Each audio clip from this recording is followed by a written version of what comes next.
Good morning বন্ধুরা, আশা করি তোমরা সবাই ভালো আছো। তো মেয়ে দেখো কোলে ঘুমিয়ে পড়েছে, আর আমরা কিন্তু অনেক সকালেই বেরিয়ে গিয়েছি। আর এতটাই বৃষ্টি হচ্ছে, আধা কিন্তু জামা কাপড় আমাদের ভিজে গিয়েছে। বৃষ্টির চোটে কিন্তু কিছুই আমরা ঠিক মতন দেখতে পারছি না। তো আমরা কোথায় যাচ্ছি জানো? আমরা যাচ্ছি গয়েরঘাটা, সেখানে মেয়ের ফ্যাশন শো আছে। তো গাড়ির থেকে নামার পরে একদম আরও ভিজে গেলাম, কারণ এখানেও কিন্তু প্রচুর পরিমাণে বৃষ্টি হচ্ছে, বৃষ্টি কমছেই না। তো এখন যাচ্ছি কি, গাড়ির থেকে নামার পরে কিছুটা দূর, মানে অনেকটাই দূর আছে, ভিতরে ঢুকতে হবে যেখানে রিসোর্টগুলো আছে। তো গয়ারকাটা রিসোর্ট, এদিকে লোকাল লোকও কিন্তু ঠিক মতন চেনে না, যেরকম টোটোওয়ালাকে আমি বলেছিলাম, তো টোটোওয়ালাও ঠিক মতন শুনে মানে জানে না, তার জন্য অনেক খোঁজখবর নিয়ে তারপরে আসলো। তো আমি কিন্তু মানে প্রথম এসেছি এই রিসোর্টে মেয়েকে নিয়ে। এই রিসোর্টে কেন, আমি কোনো রিসোর্টেই যাইনি কিন্তু। তো মানে দেখতেই পাচ্ছ অনেকটা ভিতরে।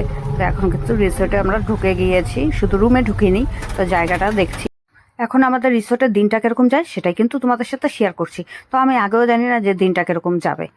তো এই দেখো ব্যাগপত্র সব রেখে দিয়েছি, আর ব্যাগপত্র রাখার পরে কিছুক্ষণ পরে দেখছি কি, একটা ঘর এই মাথা, আরেকটা রুম ওই মাথা, আরেকটা রুম ওই মাথা। আর এদিক দিয়ে কিন্তু আমি সবার সাথে কথা বলছি, আর মেয়ে কোন ফাঁক দিয়ে দেখো বেরিয়ে গেছে, এতটাই দূরে চলে গিয়েছে আমি ডাকলে পরে আওয়াজও পাচ্ছে না। আর বৃষ্টি কিন্তু পড়ে যাচ্ছে, বৃষ্টির মধ্যে ভিজে ভিজে কিন্তু ও ঘোরা শুরু করে দিয়েছে। তো অনেক কষ্ট করে মানে চিল্লাচিল্লি করে ডাকতে ডাকতে মেয়ের কানে একটু আওয়াজ গিয়েছে। তারপরে বাঘের আর হাতির ভয় দেখিয়ে তারপরে নিয়ে আসলাম। না, এখানে কিন্তু সত্যিই বলে হাতি কিন্তু বেরোয়। আর এখানের যে দেওয়াল আছে, ওয়ালগুলো সাইডে সাইডে তোলা, কিছুটা ওয়ালটা ভেঙে দিয়েছে কিন্তু হাতি বেরিয়ে। তো মেয়ে ডাকার পরে আসলো রুমে। তো আসার পরেও কিন্তু টাইম কাটছে না। আর এখানে কিন্তু আমার ভাগ্নে দাঁড়িয়ে আছে, ও কিন্তু গুরুমার আর কথা বলছে। আর দেখো গণপতি বাপ্পা সবখানেই থাকবে।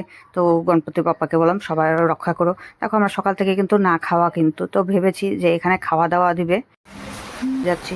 কারণ দেখো এখানে রিসোর্টে, এত বড় রিসোর্ট, কিন্তু ভিতরে না দোকান আছে না আশেপাশে দোকান আছে, কোনো কিচ্ছু নেই কিন্তু। এখন যদি আমি বাইরে থেকে কিছু আনতে যাই তো আমাকে 60 টাকা খরচা করে, 60 টাকা খরচা না, যেখানে এখান থেকে টোটো পাওয়া যায় না, তো 60 টাকা অবধি আমি হেঁটে যাব, তারপরে কিন্তু কিছু পাবো। 60 টাকা অবধি হেঁটে যাবো মানে কি বলো তো, আসার টাইমে যেরকম আমাকে ভাড়া দিতে হয়েছে 60 টাকা, তো এতটাই ভিতরে, তো 60 টাকা অবধি তো হাঁটা অসম্ভব। আর আমাদেরও কিছুটা ভুলে গেছে, কিছু খাওয়ার জিনিস মানে নিয়ে আসলেও পারতাম, শুকনো বিস্কুট বা কেক ঠেক, সেসব না, কিছুই নেই।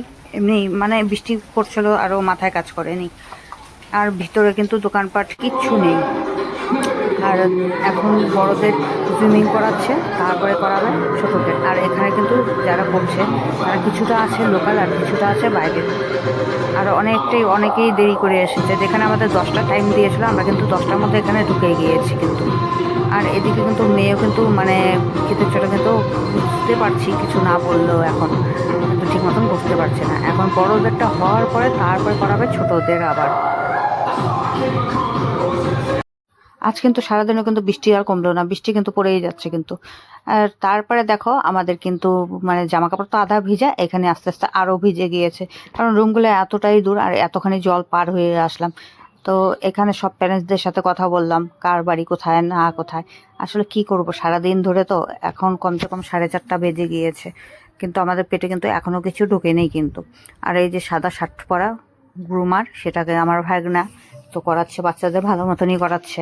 আমি আবার সাইডে দাঁড়িয়ে দাঁড়িয়ে দেখছি। আর মেয়েকে নিয়ে টেনশন করি না, মেয়ে তো যেহেতু মেয়ে আগেও করেছে, মেয়ে পারবে জানি, না পারলেও তো চেষ্টা করবে, কারণ কেউ তো আর সহজে হাঁটতে চায় না।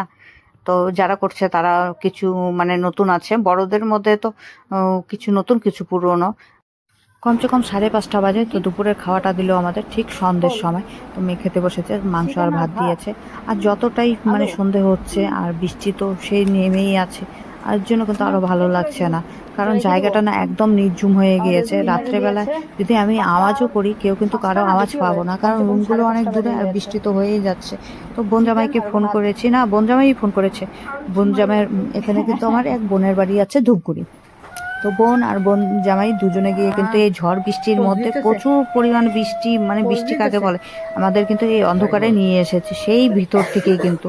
তো বোনের বাড়ি তো বললাম ধূপগুড়ি, তো এখন কিন্তু আমরা ধূপগুড়িতে আছি। আজকের মতন ব্লগটা আমি এখানেই শেষ করলাম। তোমাদের কাল বাদ বাকি বলবো। তোমাদের যদি পছন্দ হয় অবশ্যই like, comment, share, subscribe, follow করে দিবে।